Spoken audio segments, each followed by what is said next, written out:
দুর্গাপুর নগর নিগমের মাননীয়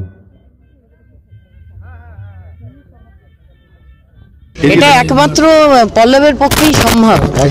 আলো ওয়েলফেয়ার সোসাইটি এটা সত্যি করে অভিনব সমস্ত যে উদ্যোগ থাকে, ঝালমুড়ির মেলা, পাঁপড়ের মেলা, মাছে ভাতে মেলা তো আছেই, বাঙালির রসনা তৃপ্ত।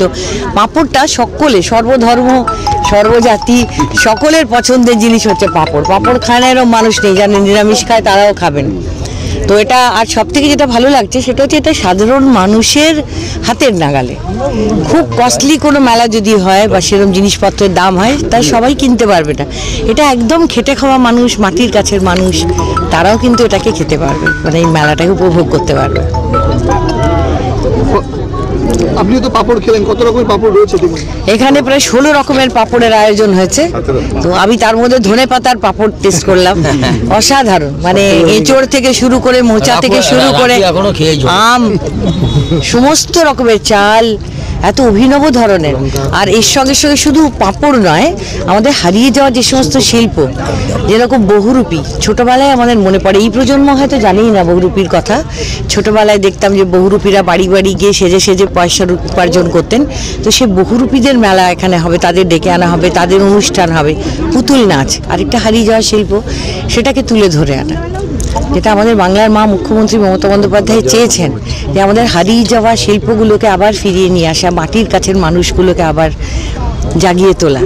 তো সেই অভিনব একটা উদ্যোগ এবং পল্লব এটার আয়োজন করেছে। শুধু সে নয়, তার সঙ্গে পুরো আলো ওয়েলফেয়ার সোসাইটি, প্রত্যেককে আমার তরফ থেকে অসংখ্য অভিনন্দন, শুভেচ্ছা। এবং যদিও তারা অনেক ছোট আমার থেকে, তবু তাদের এই উদ্যোগকে আমি সাধুবাদ এবং প্রণাম জানাই।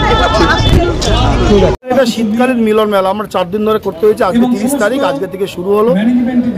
2টো থেকে রাত্রি 8টা অবধি এই মেলাটা চলবে।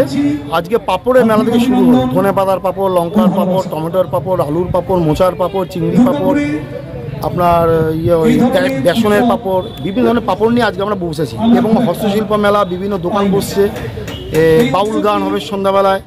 এবং কালকে 31 তারিখ পুতুল নাচ, বহুরূপী নাচ, এগুলো এক একটা দিন এক একটা। এবং 2 তারিখ মাছে ভাতে বাঙালি অনুষ্ঠান আমাদের। কত ধরনের এখানে পাপড়? 16 রকমের এখন অবধি পাপড় আমাদের এসছে। এগুলো আমরা হাসনাবাদ এবং নদিয়া থেকে কৃষ্ণনগর থেকে নিয়ে এসেছি। আচ্ছা, এর জন্য কি কোনো এন্ট্রি? না, কোনো এন্ট্রি নেই। ঢুকতে পারে সবাই, 10টা টাকা দিয়ে শুধু 17 রকম পাপড় খেতে পারবে। এটা কি মানুষের মনোরঞ্জনের জন্য? মনোরঞ্জনের জন্য সবথেকে বড় ব্যাপার কুটির শিল্পগুলো যেভাবে নষ্ট হয়ে যাচ্ছে গ্রামে গঞ্জে। একটা গ্রাম আছে, সেই গ্রামে ওরা এই পাপড় বিক্রি করে তাদের সংসার চালায়। তো তাদের যেন আরো উৎসাহিত দেওয়ার জন্য বিশেষ করে এগুলো করা।